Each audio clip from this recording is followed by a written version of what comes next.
आज जो धनुर्धारी इस जल के स्रोत को रोक पाएगा वही वास्तव में महान कहलाएगा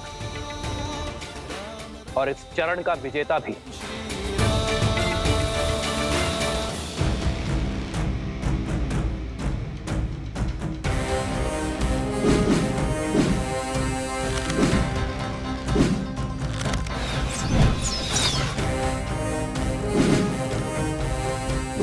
अरे वो रहे ऋषि कुमारों।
अद्भुत अद्भुत क्षमता है इन बालकों में, और वो भी ऋषि कुमार। इस आयु में ऐसे धनुर्विद्या का प्रदर्शन तो राजकुमारों के भी बस की बात नहीं। इनकी प्रतिभा अतुल्य है महाराज।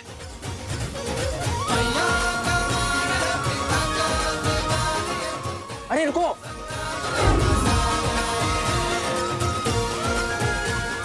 रोको। सैनिक भी इन्हें खोज नहीं पाए हैं महाराज। ये दोनों बालक असाधारण प्रतीत हो रहे हैं। आपने तो इनका पराक्रम निकट से देखा है, किंतु अब मुझे उन्हें प्रतियोगिता के अंतिम चरण को जीतते हुए निकट से देखने की इच्छा हो रही है। मैं स्वयं उन्हें खोजने की इच्छा रखता हूं। अवश्य, मैं भी आपके साथ चलता हूं। आपका यूं अतिथियों को छोड़कर जाना उचित नहीं होगा। आप यही रहिए। मेरे स्थान पर मेरा हनुमान उपस्थित रहेगा। जैसे प्रभु की इच्छा।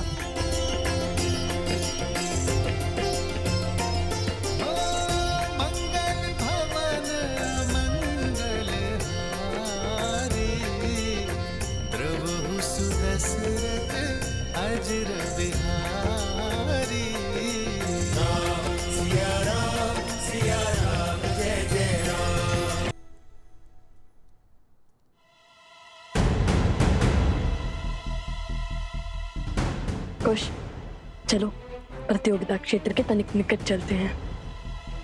अब यहाँ सब हमारी खोज में लग जाएंगे।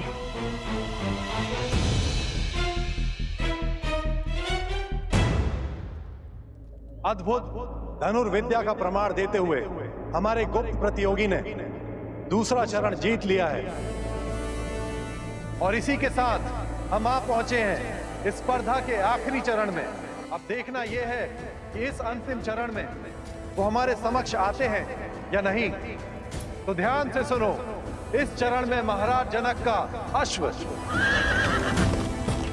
जिसे आसपास के सभी 12 राज्यों में सबसे तीव्र होने का गौरव प्राप्त है, उसे बिना क्षति पहुंचाए रोक पाएगा, वो होगा प्रतिस्पर्धा का विजेता।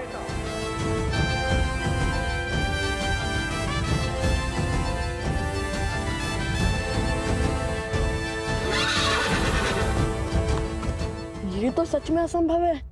भैया, अश्व के आसपास बाणों का घेरा बनाने से कोई लाभ ही नहीं होगा। वो एक छलांग में उसे पार कर लेगा। यहाँ से तो सब असंभव लगता है। अश्व भी दिखाई नहीं दे रहा है, और प्रतियोगिता क्षेत्र तो उस और है ना। चलो उस वृक्ष पर चढ़ के देखते हैं, कदाचित कोई मार्ग दिखे।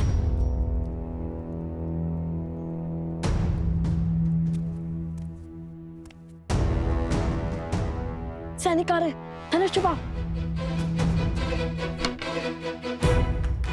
ये लो।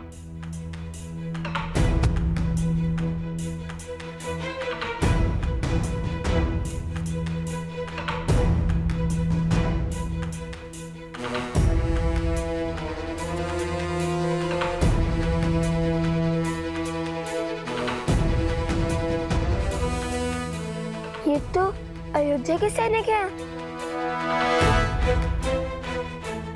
इतने सैनिक मिलकर उन 2 बालकों को नहीं खोज पा रहे हैं। शीघ्र ही हमें उन दोनों को महाराज के समक्ष ससम्मान प्रस्तुत करना होगा। लगता है पूरी मिथिला और अयोध्या मिलकर हमें खोजने में जुट गई है। वो देखो, मिथिला के सैनिक जिन्हें हमने माटी में स्नान करवाया था।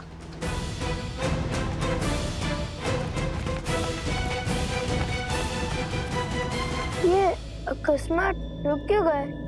लगता है राजघराने से कोई आ रहा है।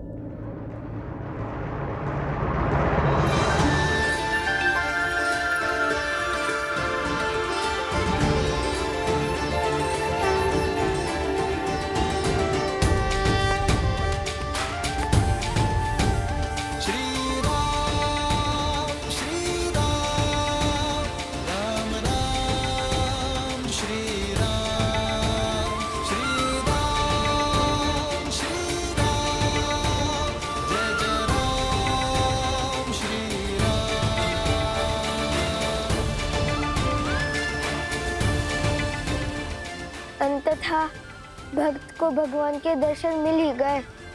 हमारे आराध्य, हमारे भगवान, बिल्कुल वैसे ही जैसे सीता मैया ने विभीषण जी को बताया था। श्री रामचंद्र कृपालो भजमन हरण भव भय दारुणम। नवकंज लोचन कंज मुख कर पदकंजारुणम। कंदर्प अगणित अमित छवि नवनील नीरज सुंदरम। पटपीत मानहु तडित रुचि शुचि नौमि जनक सुतावरम।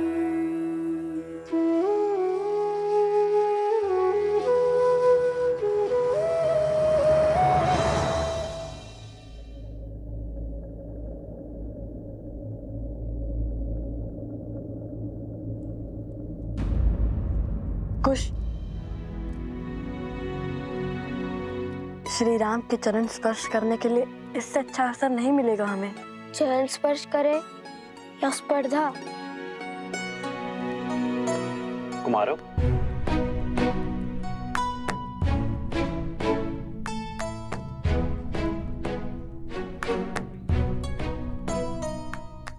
आभास होता है ये भार बहुत अधिक है। लाइए मैं सहायता कर देता हूँ। नहीं नहीं नहीं, हम स्वयं ले जाएंगे।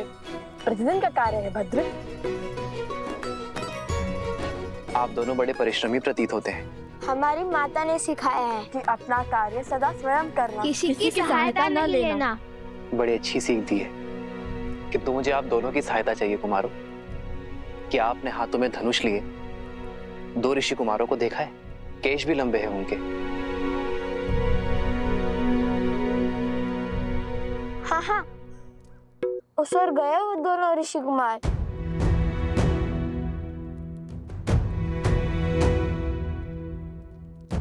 धन्यवाद।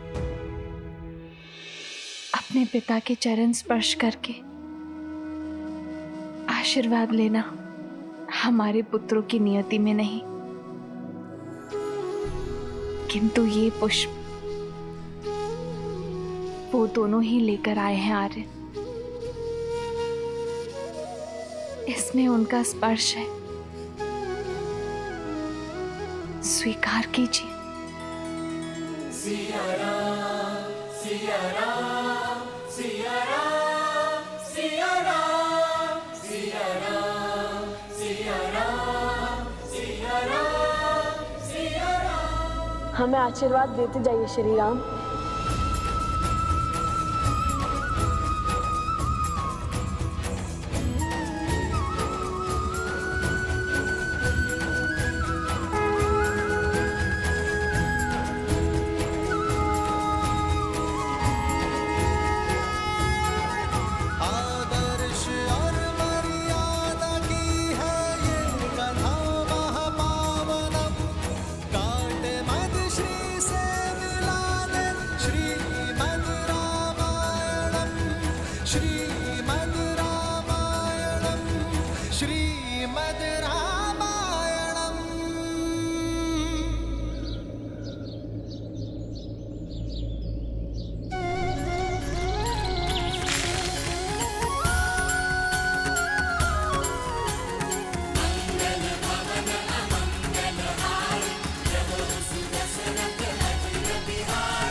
प्रसन्न रहो,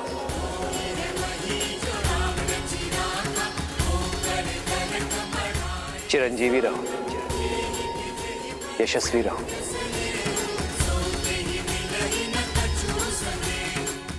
ये कैसा अद्भुत आभास है। अब तक जिस मन को चिंता घेरी हुई थी, अब वो अचानक आनंदमय कैसे हो गया। कैसा शुभ संकेत है ये।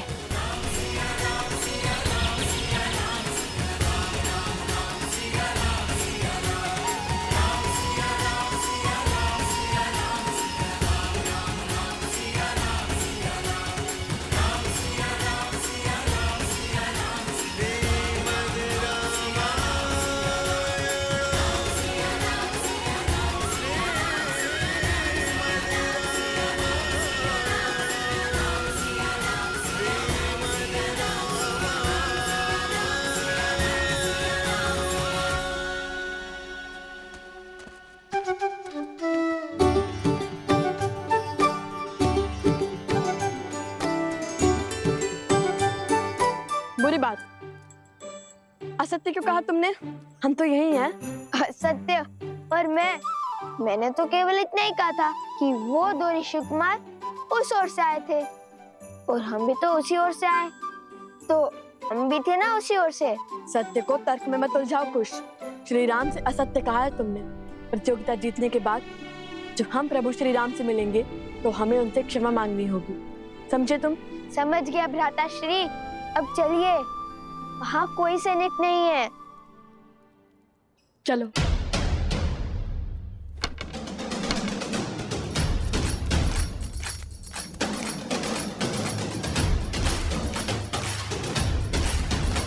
भैया, अब तो अंतिम स्पर्धा बची है, उसके बाद छुपने छुपाने के खेल से मुक्ति मिल जाएगी। मैया का मान है, पिता का विवाद, ये तो करने संग्राम का मजा आए हैं।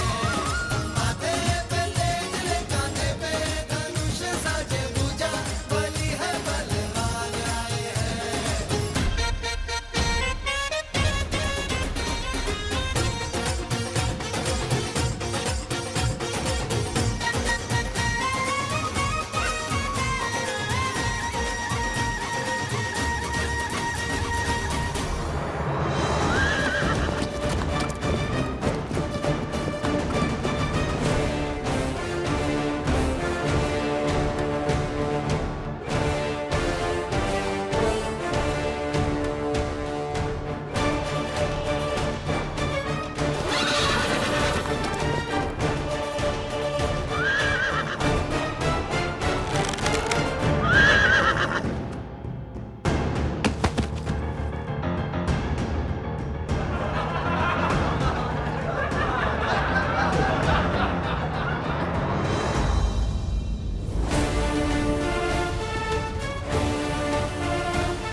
सावधान, अश्व को क्षति नहीं पहुंचनी चाहिए।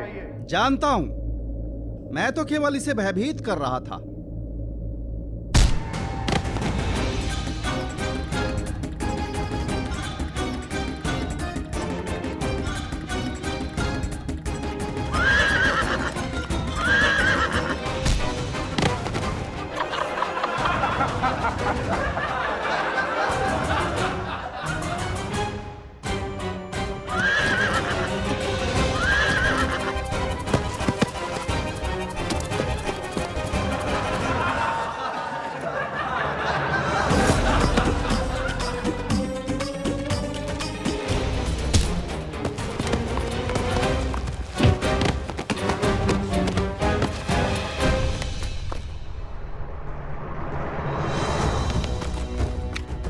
अश्व प्रतियोगिता के स्थल से बाहर निकल चुका है भैया।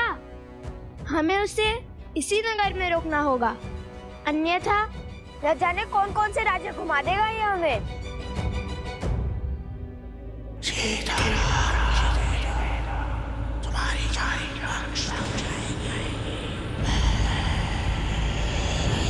कि किस राक्षसी शक्ति का आभास हुआ मुझे। आर्य सुमंत, जी महाराज। आप सैनिकों को लेकर उस ओर जाइए, मैं यहाँ देखता हूँ। जी महाराज। भैया दूसरे लक्ष्य तो भेज दिया, किंतु इस अश्व को कैसे रोकेंगे? श्री राम से क्षण भर की भेंट भी जन्मों के संकट टाल देती है।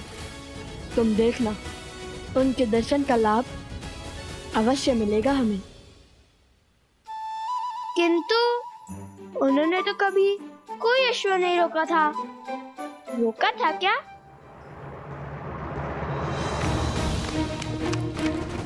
वो देखिए भैया, वो रहा। कुछ सोचिए भैया, कैसे रोके इस अश्व को? यदि हमें मार्ग नहीं दिख रहा तो हम उसके मार्ग का अवरोध बन जाएंगे। सज्जो कुछ फिर विचार कर लीजिए भैया, मुझे तो ये बड़ा क्रोधित लग रहा है। सोचो कुछ, श्री राम ने क्या कहा था? उन्होंने तो कहा था प्रसन्न रहो, संतुष्ट रहो और चिरंजीवी रहो। किंतु इस अश्व को पकड़ने में क्या संतुष्टि, क्या प्रसन्नता होगी भैया? प्राणी प्रसन्न और संतुष्ट कब होता है? मैं तो तब संतुष्ट रहता हूँ जब मेरा पेट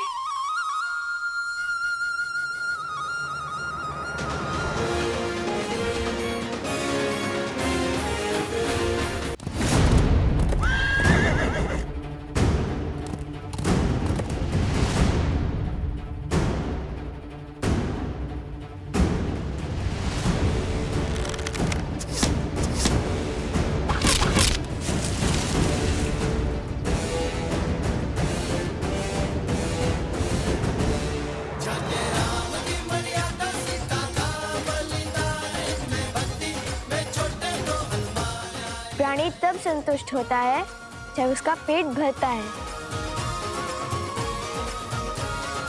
महाराज की जय हो। महाराज, दोनों ऋषि कुमारों ने अश्व की भूख मिटाने के लिए उसके आगे पत्तों का भंडार लगा दिया है। अब वे अश्व को लेकर प्रतियोगिता क्षेत्र में आ रहे हैं महाराज।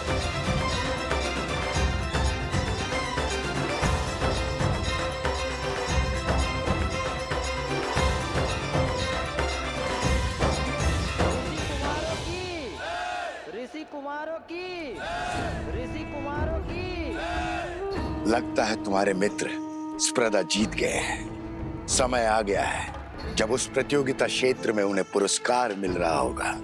तब पूरे नगर के समक्ष तुम्हें उन्हें जीवन का सबसे बड़ा आघात देना होगा। संसार को बताना होगा कि लव कुश सीता के पुत्र है। जो सत्य देवी सीता ने संसार से छुपाए, स्वयं भगवान वाल्मीकि भी जिसे उजागर नहीं करना चाहते, वो आप क्यों सबके सामने लाना चाहते हैं? क्या मिलेगा आपको माता सीता और लव कुश को दुख पहुंचाकर? जिज्ञासा, ये सत्य जब सामने आएगा तो संसार में विविध प्रकार के विचारों का जन्म होगा। कोई राम से इसलिए घृणा करेगा क्योंकि उसने अपनी गर्भवती पत्नी का त्याग किया। कोई सीता पर संदेह करेगा। मैं कुछ नहीं कहूंगा, चाहे तो आप मेरे सर के टुकड़े टुकड़े कर दे। लगता है मुझे अपनी मायावी शक्तियों से ही तुमसे अपनी बात मनवानी पड़ेगी।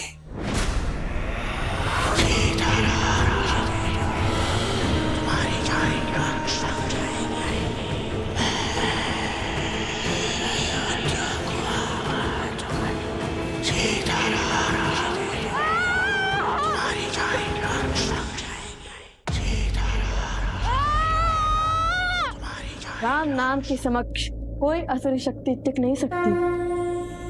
राम, राम, राम, राम, राम, राम, राम, राम, राम, राम। मौन हो जाओ मूर्ख बालक। राम, राम।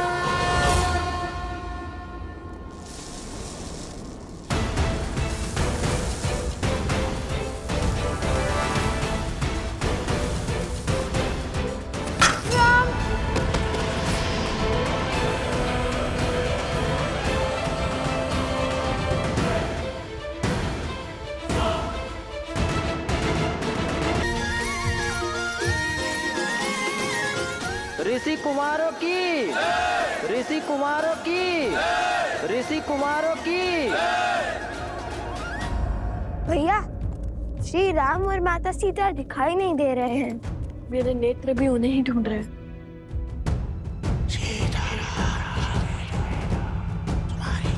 कोई मायावी नकारात्मक शक्ति षड्यंत्र रच रही है।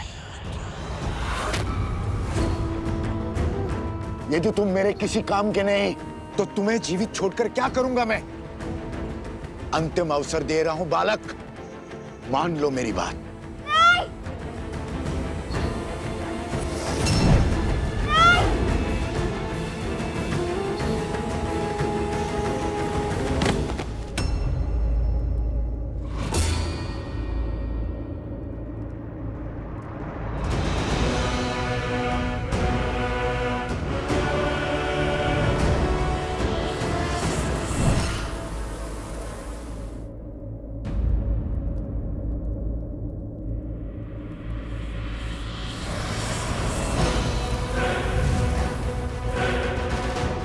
बालक, बालक उठो। मुझे पराजय स्वीकार नहीं है राघव। मैं तुमसे जीत के रहूंगा, तुम्हें हरा कर रहूंगा मैं।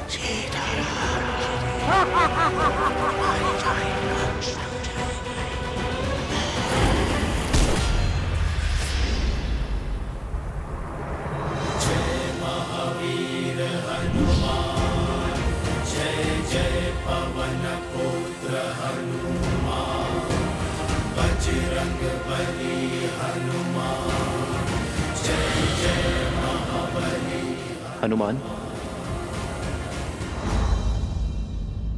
ये समय प्रहार करने का नहीं, प्रहार से बचने का है। बचा सकते हो तो बचा लो अपना राम राज्य।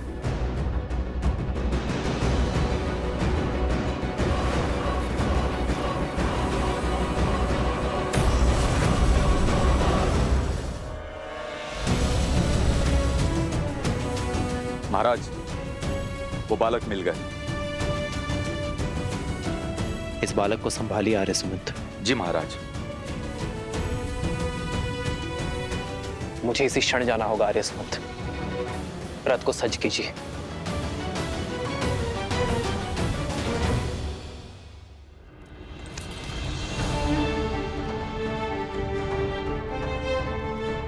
आर्य सुमंत, महाराज जनक से मेरी ओर से क्षमा मांगिएगा। उनसे विदा लिए बिना जाना पड़ रहा है, और उन ऋषि कुमारों को मेरी ओर से ये भेंट दीजिएगा। कभी अवसर मिला तो उनसे भेंट का लाभ मिलेगा मुझे।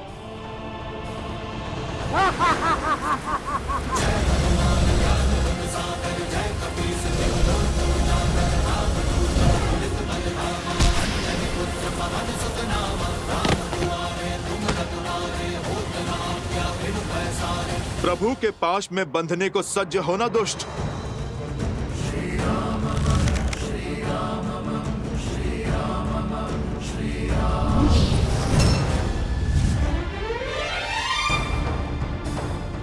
अयोध्या चलो हनुमान, हमारे पास समय अधिक नहीं है।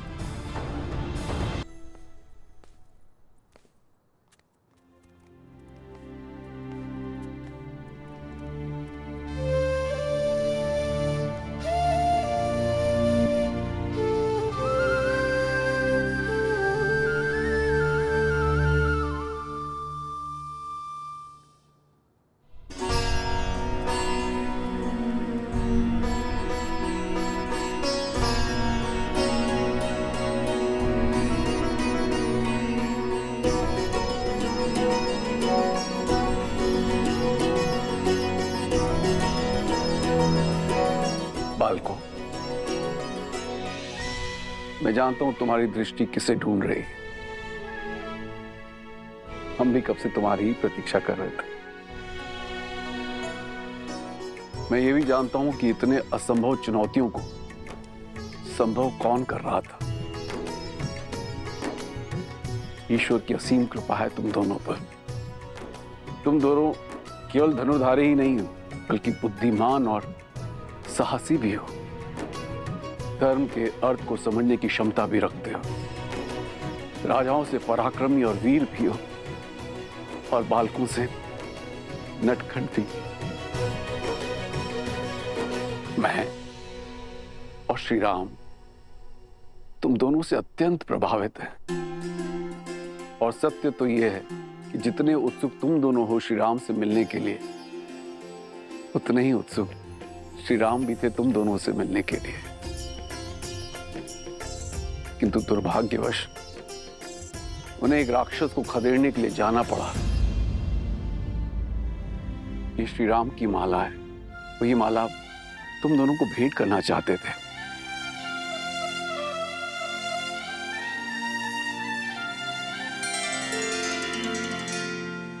कितना सुंदर रूप है,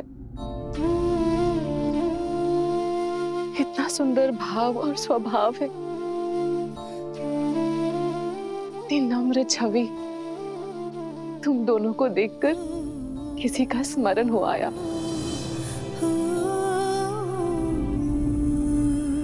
माता सीता,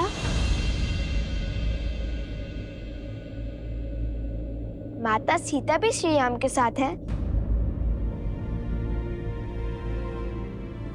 बताइए ना, माता सीता है उनके साथ?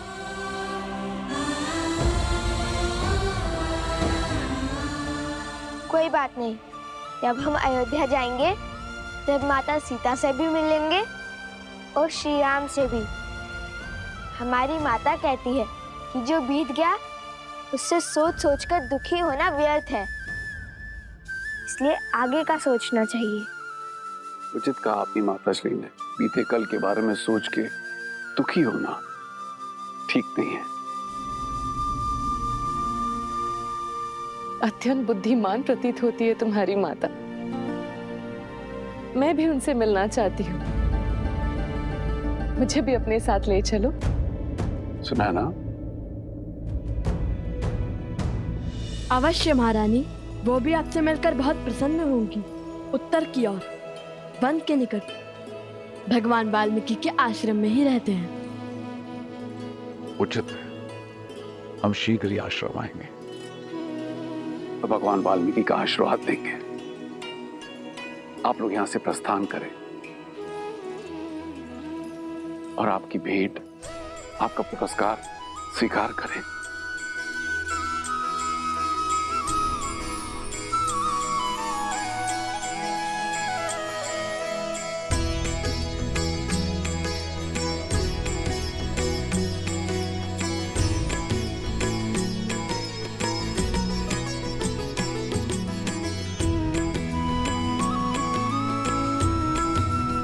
माता, हम सुनैना जी से भी मिले और महाराज जनक से भी। महाराज जनक यहाँ पे भी आएंगे।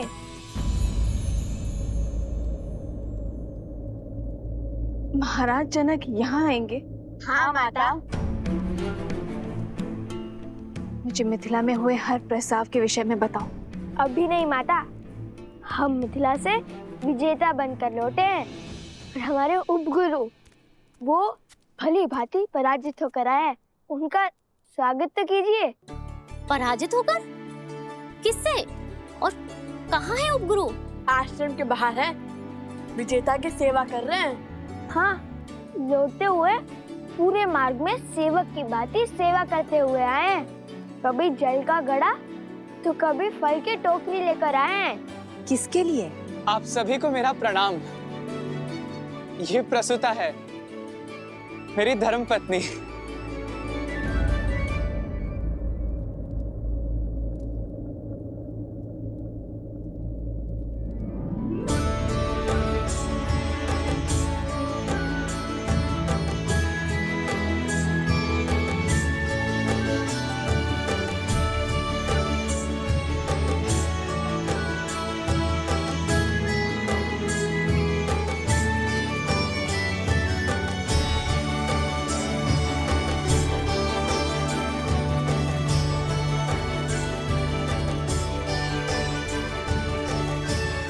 मिथिला की कन्याएं बड़ी कठोर होती हैं। एक बार जो उन्होंने किसी को पति स्वीकार लिया तो यमराज भी उनका मन नहीं बदल सकता।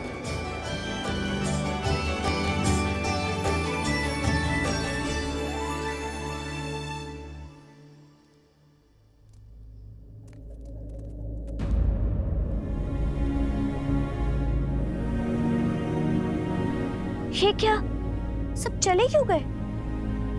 क्या हमसे कोई भारी भूल हुई है?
इस समस्त संसार में धर्म के अश्व का घूमना अनिवार्य है।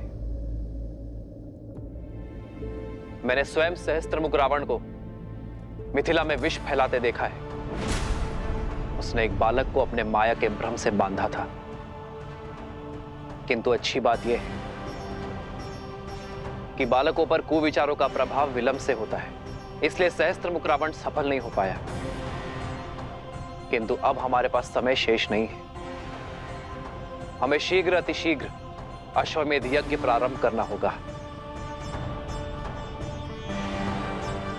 महाराज, क्या अब आप दूसरा विवाह करेंगे अथवा भाभी मां सीता को?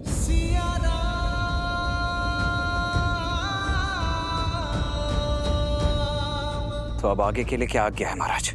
क्या इस यज्ञ से पूर्व महाराज के दूसरे विवाह का आयोजन करना होगा?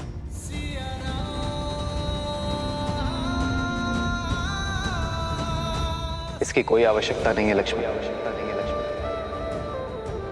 विवाह तो मैं कर चुका हूं।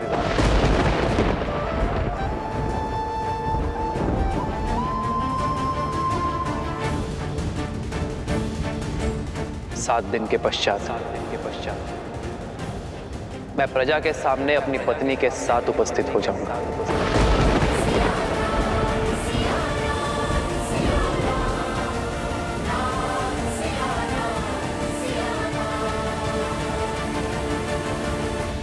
न जाने कहां की होगी वो, किस नगर की होगी वो महारानी, किस धर्म का वहन करती होगी। रघुकुल की गरिमा निभा भी पाएगी या नहीं? नहीं, इस नई महारानी को हम स्वीकार नहीं करेंगे। कभी स्वीकार नहीं करेंगे। राजा राम है वो कुछ भी अनिष्ट कर ही नहीं सकते। उन्होंने विवाह किया क्योंकि यही उचित था। राजा है, इसका तात्पर्य नहीं कुछ भी अनुचित करेंगे। हमारे महाराज ने हमेशा उचित कार्य ही किए हैं। ये उचित नहीं है। यही उचित है। ये उचित नहीं है। यही उचित है। अन्याय है ये। आप ये कैसे कह सकते हैं? क्योंकि हमारे राजा ने ध्यान रखा ही है।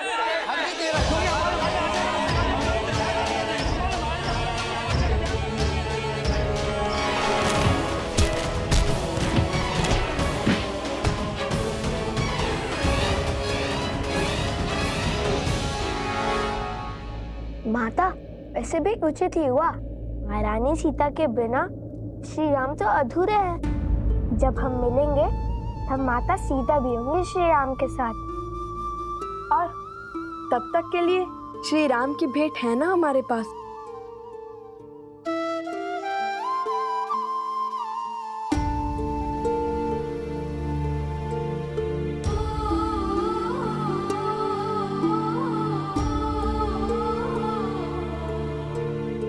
देखिए ना माता, कितना सुंदर हार है। राम सिया राम सिया राम सिया राम, राम सिया राम सिया राम, राम सिया राम सिया राम।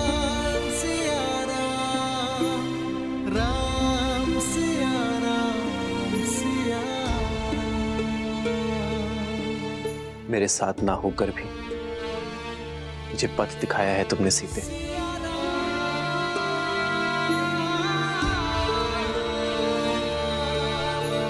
प्रभु, आप जो करेंगे वो उचित ही होगा, किंतु प्रजा में जो ये तर्क वितर्क चल रहा है, इसे रोकने का मार्ग अवश्य ही खोजना होगा। अपने हृदय को और दृढ़ बनाने के लिए मुझे तप का मार्ग खोजना होगा हनुमान।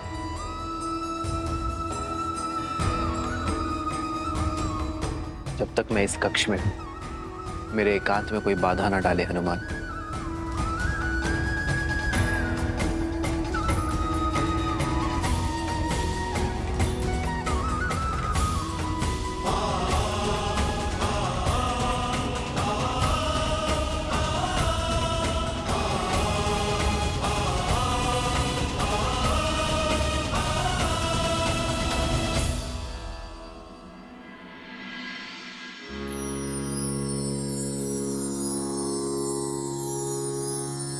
या कुन्देन्दु तुषारहार धवला या शुभ्रवस्त्रावृता या वीणावरदण्डमण्डितकरा या श्वेतपद्मासना या ब्रह्माच्युतशङ्कर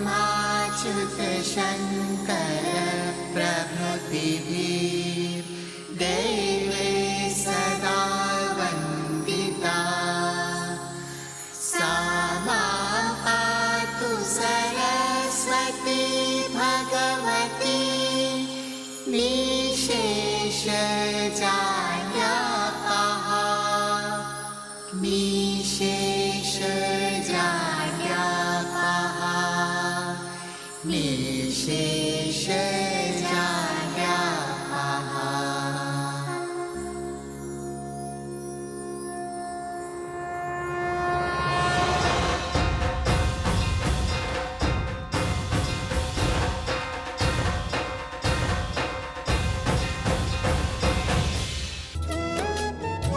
भगवान वाल्मीकि का आशीर्वाद सदा तुम पर बना रहे पुत्रों। उठो। गुरुदेव, आज सरस्वती माता की पूजा क्यों? बताता हूँ, परंतु इससे पहले ये बता दूं कि भगवान वाल्मीकि की क्या इच्छा है।